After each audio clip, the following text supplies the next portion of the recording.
Selamat bergabung di pelajaran Kimia Farmasi kelas 12 semester ganjil. Yang kita bahas hari ini yaitu tentang elektrokimia. Elektrokimia merupakan cabang ilmu kimia yang membahas hubungan reaksi redoks dengan energi listrik. Sel elektrokimia itu dapat dibagi menjadi dua, meliputi sel Volta dan juga sel elektrolisis. Adapun perbedaan dan persamaan dari kedua sel ini, di mana sel Volta itu merupakan perubahan energi kimia menjadi energi listrik, sedangkan pada sel elektrolisis itu terjadi perubahan energi listrik menjadi energi kimia. Sedangkan posisi katode dan juga anode pada sel Volta, katode itu bertindak sebagai elektroda negatif, sedangkan anodanya sebagai elektroda negatif. Sedangkan pada elektrolisis itu terjadi kebalikannya. Adapun persamaan dari kedua sel ini yaitu pada katoda sama-sama terjadi reaksi reduksi, sedangkan pada anoda itu terjadi reaksi oksidasi. Kita akan bahas yang pertama yaitu terkait dengan sel Volta.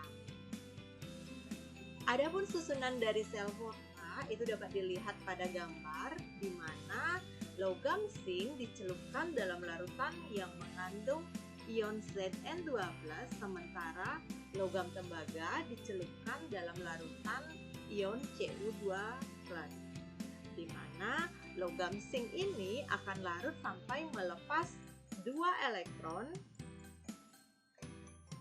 sementara elektron yang dibebaskan itu tidak memasuki larutan, tetapi selanjutnya elektron itu akan mengalir kemudian akan menuju ke logam tembaga melalui kawat penghantar. Nah, sementara ion Cu2+ yang ada pada larutan itu akan menangkap elektron dari logam tembaga kemudian akan mengendap. Adapun notasi sel pada sel Volta itu susunan suatu sel di mana diagram sel itu dinyatakan dengan notasi singkat. Nah, di sini dapat terlihat bahwa di anode itu biasanya digambarkan dengan di sebelah kiri. Itu merupakan anodenya. Sedangkan katoda itu berada di sebelah kanan dari notasi sel.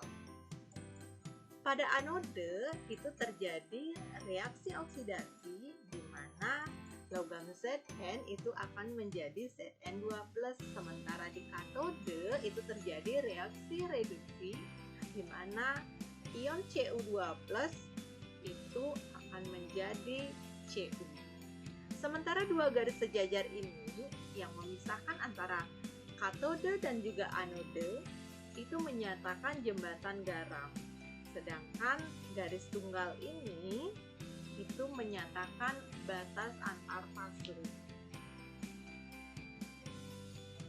Kita akan lanjut pada potensial elektroda standar.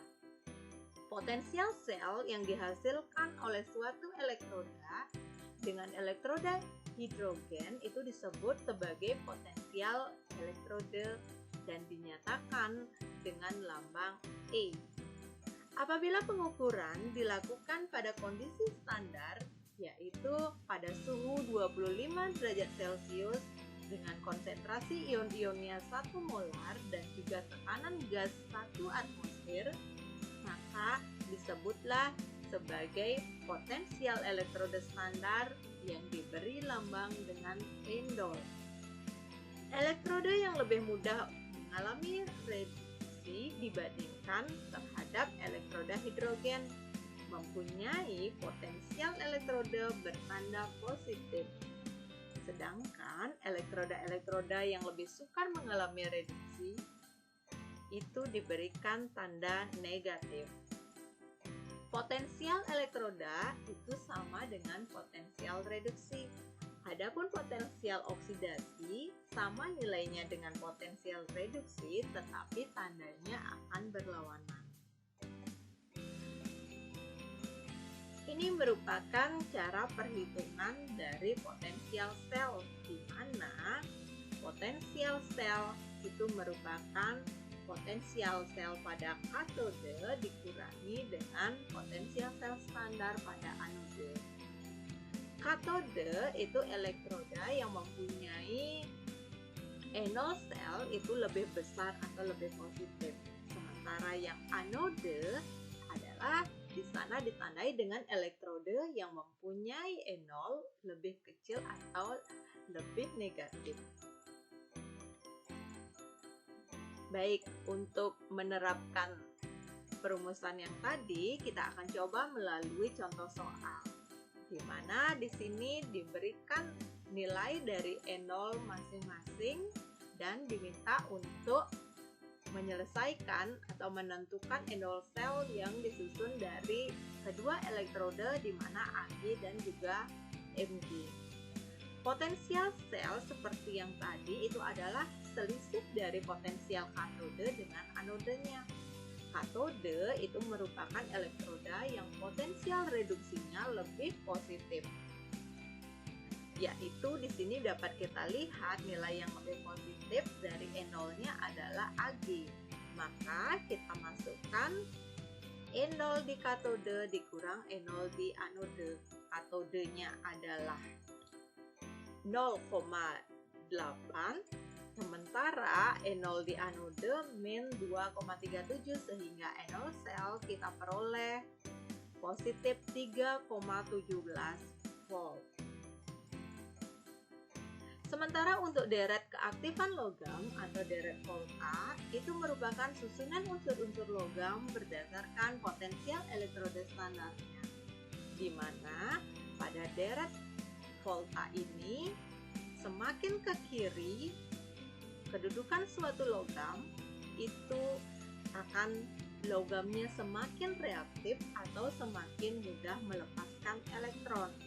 Nah, logam-logam yang semakin ke kiri ini merupakan reduktor yang semakin kuat. Sementara semakin ke kanan kedudukannya logam dalam deret volta itu logam semakin kurang reaktif, artinya semakin sukar melepaskan elektron. Kationnya merupakan oksidator yang semakin kuat. Adapun kegunaan dari sel volta ini, yaitu yang paling umum kita ketahui adalah sebagai baterai. Baterai biasa maupun sel kering, kemudian ada baterai alkalin dan juga sel aki. Pada baterai biasa, ini disebut sebagai sel kering karena jumlah airnya yang digunakan itu sedikit. Nah, sel kering ini terdiri dari anode berupa seng sebagai wadahnya, kemudian katodenya yaitu batang karbon. Sementara elektrolit yang digunakan yaitu berupa campuran pasta yang terdiri dari MnO2, NH4Cl, dan juga sedikit air. Sementara perbedaannya dengan baterai alkalin, pada baterai alkalin, energi yang dihasilkan di sini bisa 2 kali lebih besar dibandingkan dengan baterai biasa tadi. Pada baterai alkalin, sebagai anodenya yaitu seng, sama seperti baterai biasa, sementara katodenya itu adalah oksida mangan, MnO2. Sementara elektrolit yang digunakan pada baterai alkalin yaitu kalium hidroksida atau KOH. Sementara pada sel aki yaitu terdiri dari anodenya berupa Pb atau timbal dan katodenya itu adalah PbO2. Keduanya merupakan zat padat yang dicerupkan dalam larutan asam sulfat atau H2SO4.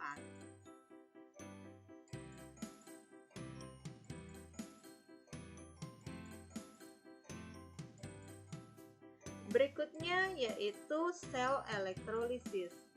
Pada sel elektrolisis ini di mana terdiri dari sebuah wadah, kemudian ada elektrode, kemudian ada elektrolit, dan juga sumber arus yang searah.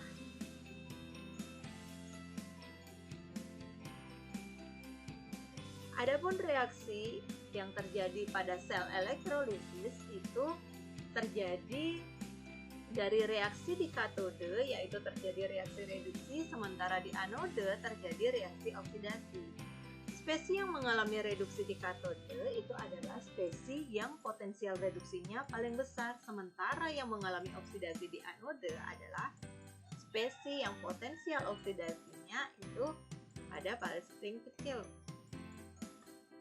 Nah, pada sel elektrolisis ini ada dua hukum Faraday yang terkait, di mana hukum Faraday 1 yang menyatakan bahwa massa zat yang dibebaskan pada elektrolisis itu akan berbanding lurus dengan jumlah listrik yang digunakan dengan perhitungan sebagai berikut. Sementara pada hukum Faraday 2 menyatakan bahwa massa zat yang dibebaskan pada elektrolisis itu berbanding lurus dengan massa ekivalen zat itu atau Me, dengan perumusannya sebagai berikut.